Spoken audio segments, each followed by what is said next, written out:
RIP artinya ya rumah sakit. Saya bilang enggak, saya harus di rumah. Saya berpikir, mohon maaf, ampuni saya Tuhan, kalaupun saya dipanggil Tuhan, saya bisa di rumah. Saya pikir itu jauh lebih tenang, karena rumah saya bisa lihat atau apa. Tidak kuat melihat kiri, kanan, belakang, depan dalam keadaan positif. Saya juga masih ngabur dari rumah sakit. Maafkan saya Tuhan, maafkan saya. Biarku. Ya. Jadi di sini bisa kumpul, ini satu keajaiban. Biarlah ini menjadi pelajaran. Kalau ada pun virus baru sekarang saya udah tahu. Oh ada, itu benar. Apapun kata, nggak ada lagi Omicron segala macam. Karena saya sempat mau menggugat pemerintah atas saya terkena COVID juga. Ternyata Tuhan kasih pelajaran yang sangat yang sangat baik sekali buat saya, sehingga saya tahu bagaimana bisa memberitakan sukacita daripada Tuhan. Kami juga bersyukur pada Tuhan di tahun-tahun kami terkena COVID. Saya bersyukur karena ternyata bisa diberikan kesempatan dari Tuhan untuk ikut penghadiran pesta anak kami Zaldo Cristo Emmanuel Marpaung bersama Dewi Tambunan di Amerika.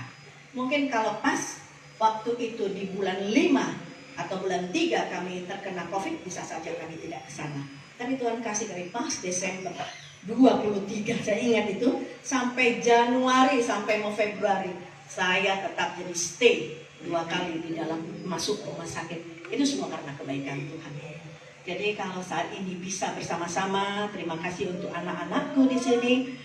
Betul kata Tuhan, ternyata Tuhan persiapkan anak yang tinggal di Indonesia. Ada Cindy yang sampai menetes air mata, katanya mama mau mati atau mau apa, karena dalam keadaan kayak ikan yang tidak bisa bicara gitu ya, sampai nggak ada oksigen. Yang penting saya pulang 7 hari di Kemayoran, lalu anak saya Asih juga sampai harus ikut lagi di dalam rumah sakit di Pondok Bambu. Itu juga semua karena kebaikan Tuhan. Jadi terima kasih juga untuk guruku di sini. Ternyata Tuhan semua mempersiapkan semua rencana Tuhan yang paling terbaik. Terima kasih untuk kita semua yang hadir di sini, karena benar-benar saya rasakan semua kebaikan Tuhan. Kami bisa melewati semua ujian-ujian itu, walaupun sampai saat ini ya terus terang dengan aktivitas segala macam. Memang saya ini agak sana sini, kesana kesini ya. Mungkin susah juga kalau saya diam kayak orang error gitu. Kalau saya di rumah saya lihat ada yang nggak beres sama itu ya. Ya kalau nggak rapi mungkin begitu kali ya, baru hombing ya. Bisa dia senyum tapi cubitan juga ada. Gini ya Lin ya, nggak juga ya. Oke. Sekali lagi selamat tahun baru Ma di Hitasude, Amang, Kakak, Abang, Eda, Bere-bereku semua, pahu-puku yang semua diberkati Tuhan. Biarlah kita tahun 2022 ini adalah tahun berkat bagi kita semua, baik berkat kesehatan, baik berkat kelimpahan di dalam segala hal, jauh dari mara bahaya, jauh dari segala cobaan. Itulah dari kami. Terima kasih, terpujilah Tuhan. Tahun 2002, kalau lihat Opu Jongku ini sebenarnya apa yang diwariskan oleh Opu Jongku kepada kami anak-anaknya dan kita semua cucunya adalah legacy kekeluargaan. Kekeluargaan di Opu Jongku itu beradik kakak memang luar biasa. Secara fisik, banyak hal yang memang dilegasikan, diwariskan oleh Opu Jongku ke kita, ke kami semuanya, adalah bagaimana saling mengasihi dan saling membantu adik kakak dan Namarito. Tapi di sisi lain, legasi secara fisik juga sebenarnya banyak ditinggalkan oleh Opu Jongku. Salah satunya adalah rumah di Pakar, rumah di kampung. Nah, kita tidak melihat ini sebagai warisan harta. Nah, sekarang kita melihat ini sebagai warisan yang harus kita lestarikan. Jadi tahun 2020 dan sampai 2021 yang lalu, kita sama abang-abang semua ingin melestarikan legasi Opu Jongku itu dalam rumah yang sekarang sudah jadi homestay di Sitio, supaya kita semua tahu. Jadi rumah Opu Jonggok sekarang sudah jadi homestay.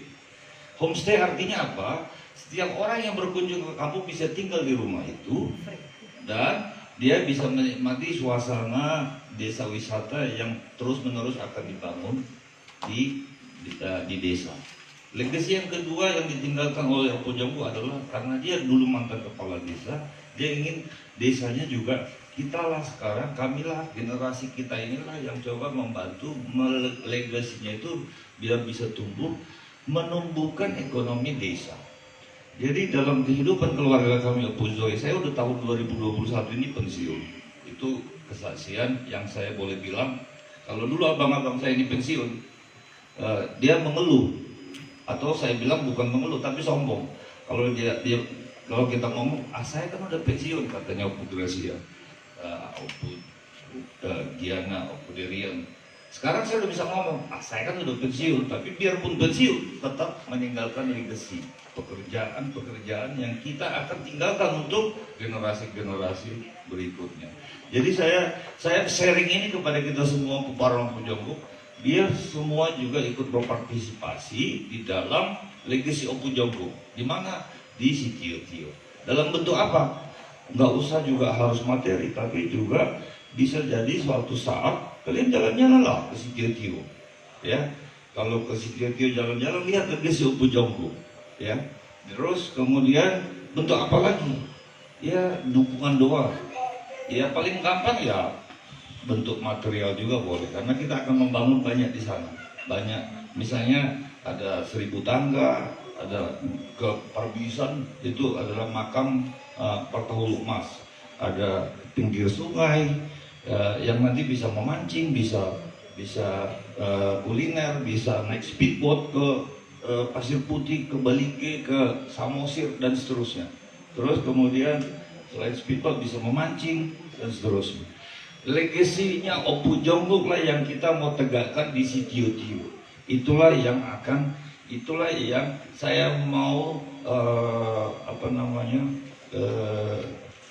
resolusikan di 2022. Jadi resolusi kami di 2022 menjadikan desa wisata Sitio-tio itu menjadi kenyataan. Resolusi untuk keluarga Opu Zoe, saya semakin belajar bagaimana.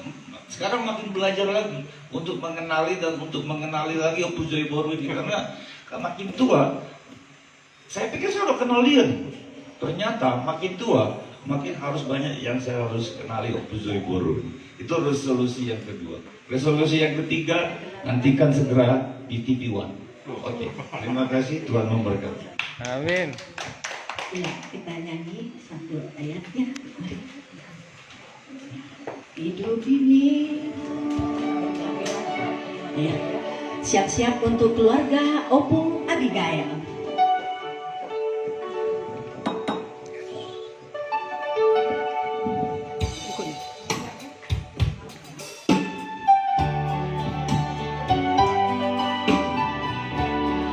Luar biasa kehidupan yang diberikan Tuhan kepada kita semua, diberikan kesempatan bukan karena kekuatan dan kehebatan kita, tapi ini karena anugerah Tuhan.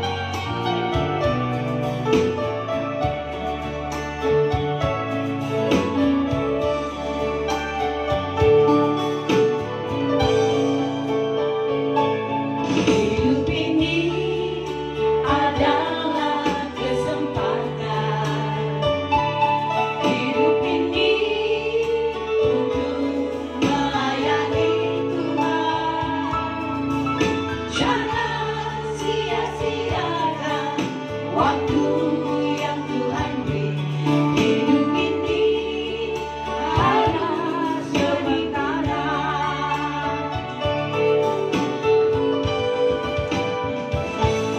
Hidup ini adalah kesempatan. Hidup ini untuk melayani Tuhan. Jangan sia-siakan waktu yang Tuhan beri. Hidup ini harus jadi berkat. Oh,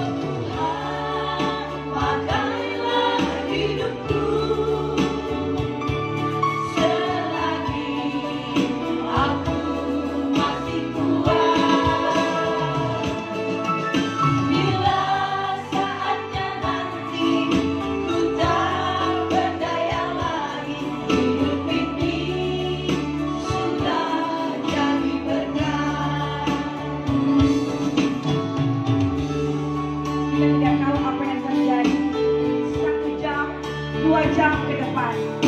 Tapi itu mengingatkan kita, hidup ini adalah kesempatan. Mari kita isi dengan berdampak kepada sesama kita, kepada keluarga kita, kepada lingkungan kita. Hidup ini harus jadi berkat. Biarlah lagu ini menjadi perenungan kita pada saat ini. Oh Tuhan, pakailah hidupku selagi aku masih kuat. Bila saatnya nanti ku tak berdaya lagi, hidup ini sudah jadi berkat. Pakailah hidupku selagi aku masih kuat. Bila saatnya nanti ku tak berdaya lagi, hidup ini sudah jadi berkat.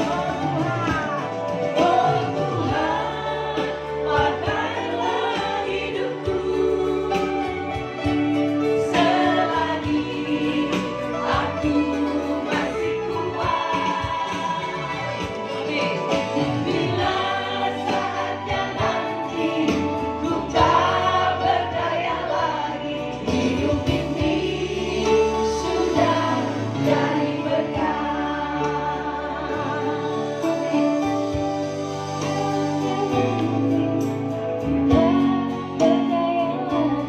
Hidup ini sudah jadi berkat.